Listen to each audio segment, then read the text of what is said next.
जब इन्होंने जो चुनौती दी थी कोर्ट में कि जी मेरे को ये अरेस्टिंग ये गलत बता रहे थे, सीबीआई और ईडी इसको सही बता रहे थे, तो उनका ठीक है तुम अग्रिम जमानत ले लीजिए, लेकिन आपकी जो सुनवाई है इस केस में आप अभी रिहाई नहीं होगी, अभी पहले तुम्हारी बेंच सुनवाई करेगी, वो डिसीजन लेगी उसके ऊपर। अब समझ में आया आपको? भाई जमानत मिलने पर तो रिहाई हो जानी चाहिए ना। क्यों नहीं हो रही? दोषी फिर कौन है? दोषी आपको क्या लग रहा है कि अरविंद केजरीवाल आप? और मेरे भैया सुनो, अगर केजरीवाल जी की जमानत हो जाती तो वो भी बड़ा कोई परेशान नहीं है। 302 के मर्डर करने वाले लोगों की भी जमानत होती है। अगर जमानत नहीं होगी तो जेलें भर जाएंगी। अभी ट्रायल होगा, ट्रायल के बाद दोनों पक्ष अपनी दलीलें देंगे, तथ्य रखेंगे, उसके बाद उस पर कोर्ट डिसीजन देगा। अगर जमानत भी होगी तो कोई भी निर्दोष साबित हो गए। जमानत तो होती है 302 में, सैकड़ों लोग जाते हैं कोर्ट में मर्डर करके, उसके बाद उन्हें जमानत दे दी जाती है। लगभग 3 महीने से दिल्ली बिना मुख्यमंत्री के चल रहा है। ये तो सोचने की विषय है ना कि पहली बार ऐसा हुआ। ये बड़े बड़े वादे करके आए थे। ये देखिएगा ना, जो अभी झारखंड के मुख्यमंत्री थे वो उन्होंने पहले इस्तीफा दिया, फिर वो जेल गए, समझ गए ना, पद से इस्तीफा दिया ना, लेकिन इन लोगों ने इस्तीफा नहीं दिया। लेकिन एक क्वेश्चन यहाँ पे बनता है कि संविधान में कहीं से ये नहीं लिखा गया था। संविधान को दलील देकर वो मुख्यमंत्री यहाँ के जेल में जाते हैं और बताते हैं कि संविधान में कहीं ऐसा नहीं लिखा है कि मुख्यमंत्री जेल जाएगा तो इस्तीफा दे देगा। नैतिकता भी होती है ना, कुछ चीज नैतिकता भी है ना।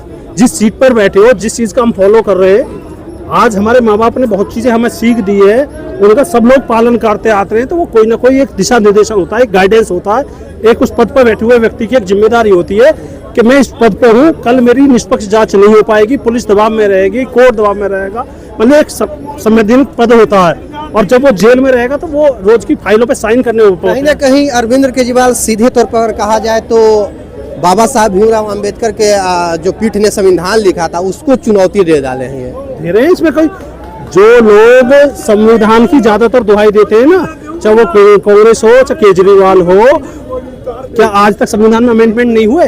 इन्होंने कितने संविधान में अमेंडमेंट किए, और उस मेन अमेंडमेंट तो इन्होंने जब देश पर इमरजेंसी लगाई थी उस समय संविधान पे अमेंडमेंट किए थे।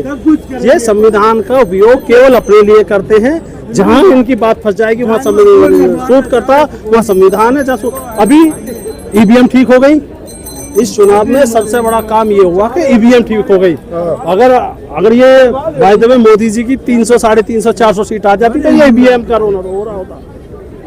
अब हमें ये सौभाग्य है कि ईवीएम ठीक हो गई है। आगे के चुनावों में अब ये नहीं कहेंगे कि ईवीएम हैक हो जाती है। ईवीएम से होगा ही नहीं आगे। अब मैं नहीं बोलना चाहता, तो इन ईवीएम पे भी तो फिर भी तो सवाल उठाई है, ऐसा नहीं है कि जीतने के बाद नहीं। ईवीएम पे सवाल उठ रहा है। अब तो सीटें लेके आ गए, राहुल गांधी भी 99 सीट लेके आ गए, अखिलेश यादव भी 37-38 सीट लेके, फिर भी सवाल तो उठा ही सदन में। राहुल गांधी 99 के 99 लोगों से इस्तीफा दिलवाए। जिनको उस पर विश्वास नहीं है ईवीएम पे, हमें तो विश्वास है, सब लोगों को विश्वास है। जिन पे विश्वास नहीं है वो इस्तीफा देकर चले जाए। अगर मोदी जी ईवीएम में गड़बड़ कर रहे हैं तो इनकी 99 भी क्यों आने देते? मोदी जी अगर ईवीएम में गड़बड़ी कर रहे हैं, ईवीएम से जीत जाते हैं ना मोदी जी, तो इनकी 99 क्यों आने देते और अपनी 240 कम क्यों आने देते? वो तो पूर्ण बहुमत ले आते ना मोदी जी। लेकिन राहुल गांधी जो मोहब्बत की दुकान खोल के चल रहे हैं पूरे देश में, उनका मानना है कि ईवीएम में ही गड़बड़ी है, इतना इसलिए ला दिया गया क्योंकि एक बताना था, एक संदेश देना था कि ईवीएम में गड़बड़ी नहीं है। तो 240 सीट पे थोड़ा रुक जाती बीजेपी। वो क्यों बैठता है? क्योंकि सरकार बनाती, वो तो अपना पूर्ण बहुमत बनाती, 300 तो लाती कम से कम, जब ईवीएम में गड़बड़ कर सकती है।